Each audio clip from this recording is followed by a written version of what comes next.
আসসালামু আলাইকুম প্রিয় ভর্তি ইচ্ছুক শিক্ষার্থীরা, ইতিমধ্যে তোমাদের কুমিল্লা বিশ্ববিদ্যালয় ভর্তি পরীক্ষার ফলাফল প্রকাশিত হয়েছে এবং তোমরা একটি মেধাক্রম পেয়েছো।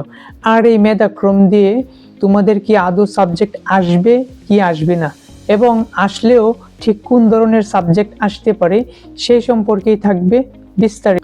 আসলে স্পেসিফিকলি বলা সম্ভব নয় কত মেরিটে কি সাবজেক্ট আসবে, যেহেতু এবছর কিছুটা পরিবর্তন হয়েছে। তবে বিগত বছরের মেধাক্রম বিশ্লেষণ করলে মোটামুটি একটা ধারণা পাওয়া যাবে। আজকের এই আলোচনায় 2024-25 সেশনের সাবজেক্ট ওয়াইজ সর্বশেষ মেধাক্রম তুলে ধরার চেষ্টা করব। So keep watching till then. প্রথমে আলোচনা করছি এ ইউনিট অর্থাৎ বিজ্ঞান ইউনিটের সাবজেক্ট ওয়াইজ সর্বশেষ মেধাক্রম। Pharmacy 185, CSC 269, ICT 329, chemistry 520, physics 778, statistics 791 ও ম্যাথমেটিক্স 820 পর্যন্ত সর্বশেষ চান্স পেয়ে। এরপরে চলে আসব বি ইউনিট অর্থাৎ মানবিক ইউনিটে।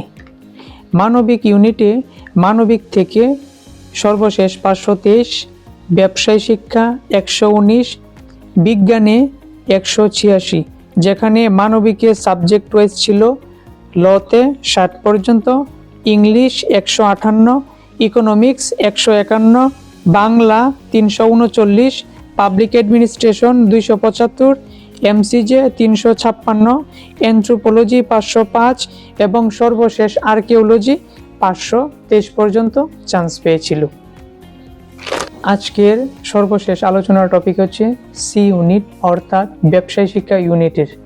আর ব্যবসায় শিক্ষা ইউনিট থেকে মানবিকে সর্বশেষ ছিল 20, ব্যবসায় শিক্ষা 410 এবং বিজ্ঞানে সর্বশেষ মেধাক্রম ছিল 61, যেখানে ব্যবসায় শিক্ষার সাবজেক্ট ওয়াইজ মেধাক্রম অ্যাকাউন্টিং অ্যান্ড ইনফরমেশন সিস্টেমে ছিল 156, finance and banking 232, management studies 375 এবং সর্বশেষ মার্কেটিংয়ে ছিল 410 পর্যন্ত।